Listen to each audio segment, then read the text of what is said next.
Hello friends, आज इस video में हम विलियन क्लास 12th की केमिस्ट्री का फर्स्ट चैप्टर यानी विलियन चैप्टर की शुरुआत करने जा रहे हैं। तो चलिए इसको शुरू करते हैं। तो इसके लिए पहले हमको कुछ डेफिनेशन की ज़रूरत पड़ती है, तो उसी को पहले हम देखे समझ लेते हैं। वैसे आप लोग तो जानते हैं कि आप लोगों के पास फेयर तो होगी ही, और आप लोग डिफिनेशन तो लिख लेते हैं किंतु उससे समझ नहीं पाते हैं। तो हम इस अपने इस चैनल में बस उन्हीं डिफिनेशंस को समझाने का काम करेंगे, ताकि आप लोग उसे याद करने के साथ साथ उसे अच्छे से समझ भी सकें। जैसे हम पहले नंबर देखते हैं कि यहाँ पर हमारे पास विलियन की परिभाषा है, तो इसे हम कैसे समझेंगे। तो देखिए, पहले परिभाषा इसको पढ़ते हैं। लिखा है कि दो या दो से अधिक पदार्थों के समांगी मिश्रण को विलयन कहते हैं। देखिए, इसमें जो नए वर्ड हैं या फिर जो समझने वाले वर्ड हैं वो बस दो ही हैं। देखिए, जैसे एक है समांगी और एक है मिश्रण। इन्हीं दो वर्डों को जो समझ लेगा तो उसको विलयन की परिभाषा समझ आ जाएगी, और इसे याद नहीं करना पड़ेगा। देखिए, समांगी का मतलब क्या होता है। समांगी का मतलब होता है कि जैसे मान लीजिए दो या दो से कोई अधिक पदार्थ हैं और उनको जब मिलाया जाता है तब वो एकदम समान दिखाई देने लगे। लेकिन यहाँ पर यह भी ध्यान देने की ज़रूरत है कि वो दोनों ज़रूरी नहीं है कि वो दोनों पदार्थ समान ही हों। वो पदार्थ अलग अलग भी हो सकते हैं। जैसे मान लीजिए जल और चीनी को मिला दिया जाए, तो फिर और जब उन्हें मिला दिया जाता है तब देखते हैं आप एक शरबत बन जाता है, और उसमें चीनी कहीं अलग थोड़ी दिखाई देती है, उसमें मिल जाती है ना। तो फिर समांगी का मतलब होता है कि दो या दो से अधिक पदार्थ हों, वो आपस में मिल जाएं और फिर इस प्रकार मिल जाएं कि वो समान दिखाने लगे। फिर और आगे देखिए, यहाँ पर लिखा है मिश्रण। मिश्रण का मतलब क्या होता है कि दो या दो से अधिक पदार्थों को आप किसी भी अनुपात में मिला दें, यानी कि जैसा आपको मन करे वैसे मिला दीजिए। चाहे 1 लीटर पानी में 1 किलो चीनी डाल दीजिए, चाहे आधा किलो चीनी डाल दीजिए, चाहे 10 ग्राम चीनी डाल दीजिए, तब भी उसे मिश्रण ही कहेंगे। और समांगी मिश्रण का मतलब ऐसा मिश्रण जहाँ पर दोनों समान दिखाई देने लगे, यानी कि चीनी और जल मिल जाएँ तो एक समान दिखाई देने लगते हैं, तो उसे क्या कहेंगे, समांगी मिश्रण। और इसी समांगी मिश्रण को क्या कहते हैं, विलयन कहते हैं। तो विलयन की परिभाषा तो आपको क्लियर हो गई होगी। तो इसमें देखिए आगे कुछ नए टर्म्स बनते हैं, जैसे कि द्विअंगी विलयन क्या होता है, तो त्रिअंगी विलयन क्या होता है, चतुरंगी विलयन क्या होता है, और बहुअंगी विलयन क्या होता है। तो द्विअंगी विलयन का मतलब क्या होता है कि ऐसा विलयन जिसमें केवल दो ही अवयव हों। यानी कि जैसे मान लीजिए हम शरबत बनाना चाहते हैं और उसमें बस 1 गिलास पानी डाल देते हैं और थोड़ा सा चीनी डाल देते हैं, तो यहाँ पर हमने सिर्फ दो ही क्या कहते हैं कि पार्ट्स का यूज़ किया है, तो इसलिए इसे द्विअंगी विलयन कहते हैं। और इसी प्रकार होता है त्रिअंगी विलयन। त्रिअंगी विलयन का मतलब 3 जिसमें पार्ट होते हैं। मान लीजिए आपने चीनी डाला और उसमें जल डाला और उसमें नींबू भी डाल दिया, तो उससे ये क्या बन गया, त्रिअंगी विलयन डाल दिया, त्रिअंगी विलयन बन गया। और इसके बाद क्या है, चतुरंगी विलयन। चतुरंगी विलयन का मतलब उसमें 4 अंग होते हैं। जैसे मान लीजिए आपने जल डाला, फिर इसमें चीनी डाला और उसमें नींबू डाल दिया और उसमें थोड़ा सा नमक भी डाल दिया, तो ये क्या बन गया, चतुरंगी विलयन बन गया।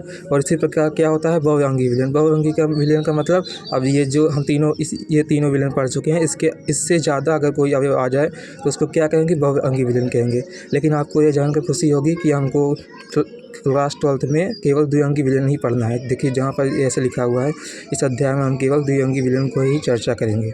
तो आपको ये इतनी डिफिनेशन तो क्लियर हो गई होगी। अब देखिए, हम आगे जैसे विलयन के कुछ पार्ट्स होते हैं कि विलयन कैसे अवयवों से मिलकर बना है, तो उन्हें हम समझने की कोशिश करते हैं। जैसे पहला है विलायक और दूसरा है विलेय।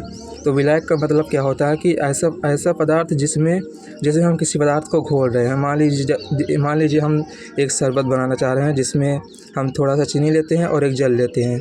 तो देखिए, विलायक का मतलब क्या होता है। विलायक का मतलब होता है कि जो अपने आप में किसी चीज़ को घोल रहा है। तो जैसे हम जल में चीनी डालेंगे, तो फिर यहाँ पर कौन किसको घोल रहा है, जल यहाँ पर चीनी को घोल रहा है ना। तो फिर जल क्या हो जाएगा, विलायक हो जाएगा, और चीनी क्या हो जाएगी, विलायक।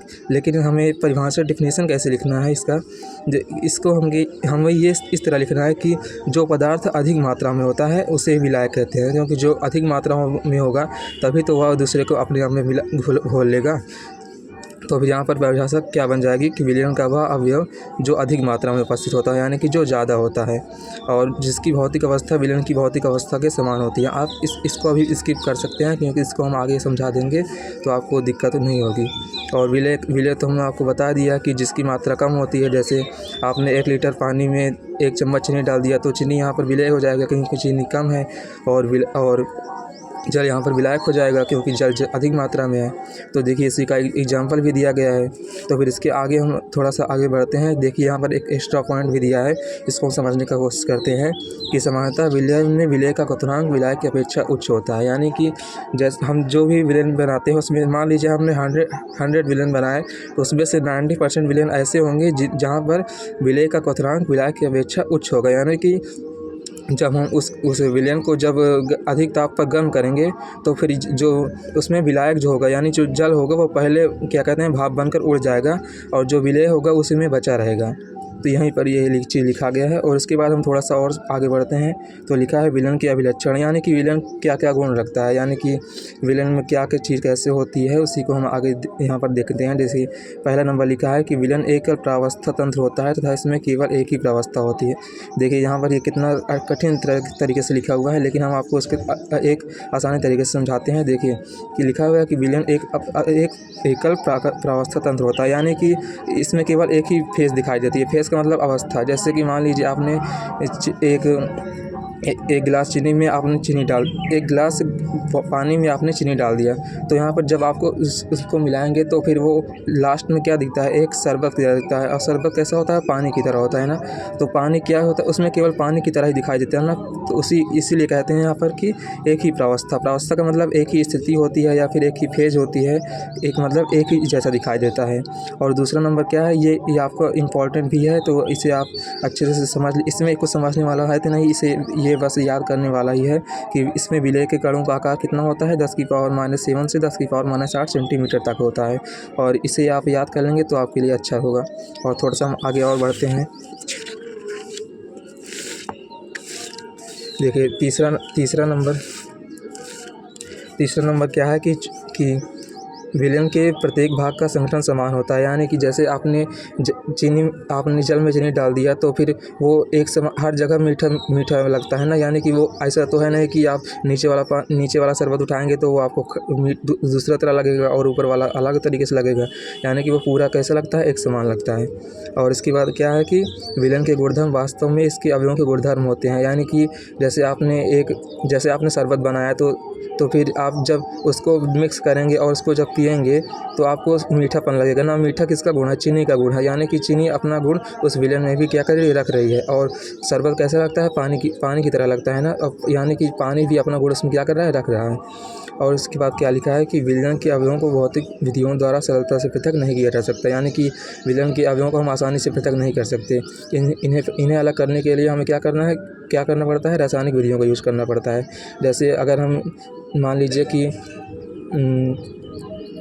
हमने पानी में नमक डाल दिया तो फिर उसको हमको अगर अलग करना है तो वैसे आसानी से तो अलग नहीं कर सकते। तो उसको हमको क्या करना पड़ेगा, उसको क्या कहते हैं कि उसको गर्म करना पड़ेगा, तभी उसमें जल जो है भाप बनकर उड़ जाएगा और नमक उसमें बचा रह जाएगा। और इसके बाद क्या है कि विलयन का संगठन अनिश्चित होता है। यानी कि विलयन को हम किसी भी तरीके से बना सकते हैं। मान लीजिए हमने 1 लीटर पानी में ही कभी आधा चम्मच चीनी डाला, कभी 1 चम्मच डाला, कभी आधा किलो डाल दिया, कभी 250 ग्राम डाल दिया। तो इसलिए इसका संगठन क्या होता है, अनिश्चित होता है। यानी कि तो आज की इस वीडियो में बस हम इतना ही समझेंगे। और आपको ये वीडियो कैसा लगा आप कमेंट में ज़रूर बताइएगा। और चैनल को भले ही सब्सक्राइब ना कीजिए, लेकिन आपको वीडियो कैसा लगा ये ज़रूर बताइएगा। तो थैंक्स फॉर वॉचिंग। आगे की वीडियो जैसे आप लोग कहेंगे उसी प्रकार आएगी। तो प्लीज़ वीडियो को लाइक ज़रूर कीजिए और कमेंट ज़रूर कीजिए। Thank you.